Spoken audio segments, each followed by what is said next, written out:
Tashdile. This is Sakina Bhatt and welcome to Tibet This Week, a weekly feature in English about this week's news on Tibet, His Holiness the Dalai Lama and Central Tibetan Administration. Let's look at the headlines first.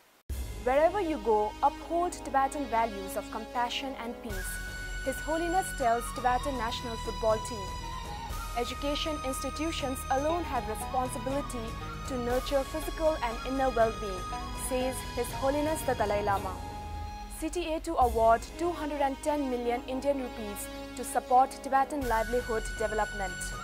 China sentences Tibetan language advocate Tashi Wangchuk to 5 years. The Tibetan national football team, who are gearing up for the CONIFA World Football Cup in London, received an audience with His Holiness the Dalai Lama on Friday last week. His Holiness advised the young men to embrace and uphold Tibetan culture of peace, warm-heartedness and compassion for others. His Holiness told them, Tibetan culture of cultivating compassion is something marvelous. Even in our daily prayers, we wish for the happiness of entire sentient beings. That is something very unique and relevant with modern science. We should take pride in being a Tibetan.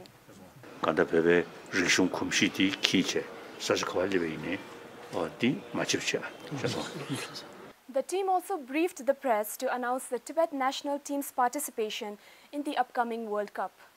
CTA President Dr. Lobsang Singye wished the team a successful tournament and said, "Just the fact that we are participating in the tournament is a huge accomplishment for Tibet and the Tibetan people." The CONIFA World Football Cup is the biggest and best-known football tournament of national football teams that do not enjoy FIFA membership. The Tibet national football team is officially qualified for the World Football Cup 2018 through a wild card ticket granted by CONIFA. The tournament will officially begin on 31st May 2018 and the final match is scheduled for 9th June 2018.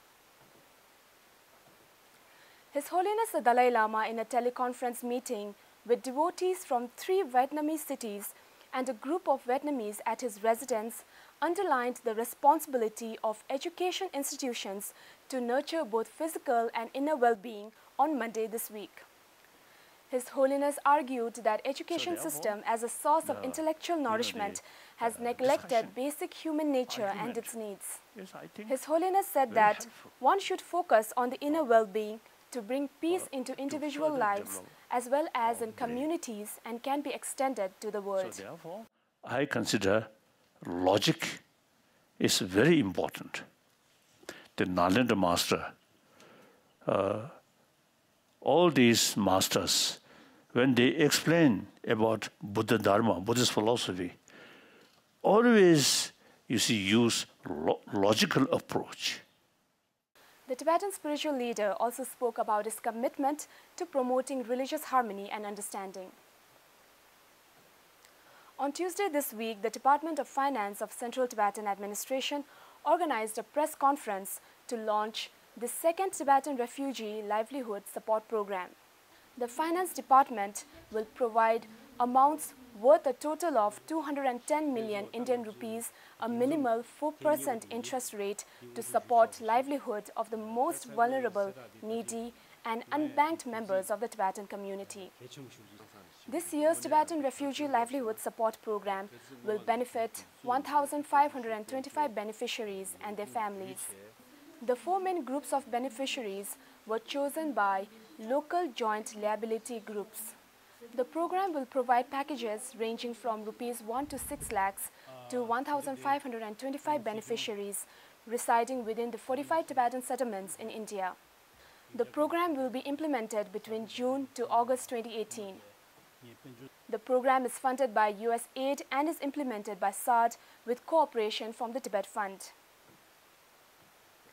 On Tuesday this week, China pronounced its verdict on the Tibetan linguistic rights advocate Tashi Wangchuk's case and sentenced him to 5 years for inciting separatism. President Dr. Singye also expressed sadness over the sentencing of Tashi Wangchuk. He said, "It's a sad day for those who believe in rule of law, but we will continue to advocate his case."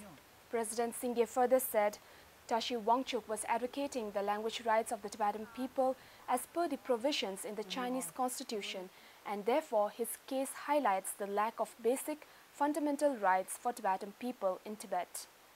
Pier Antonio Panzeri, chair of European Parliament's Subcommittee on Human Rights, issued a statement expressing concern over China's harsh sentencing of Tashi Wangchuk. He called on China to drop the charges against Tashi Wangchuk and release him as per an official resolution passed by the European Parliament this January. The US State Department issued a press statement on its official website on 22nd May, urging the Chinese authorities to release Tashi Wangchuk immediately and to protect the distinct religious, cultural and linguistic identity of Tibetans. The Canadian government, through its embassy in China, issued a strong statement calling on the Chinese government for the immediate and unconditional release of Tashi Wangchuk. So much for this week. See you next time and have a great weekend.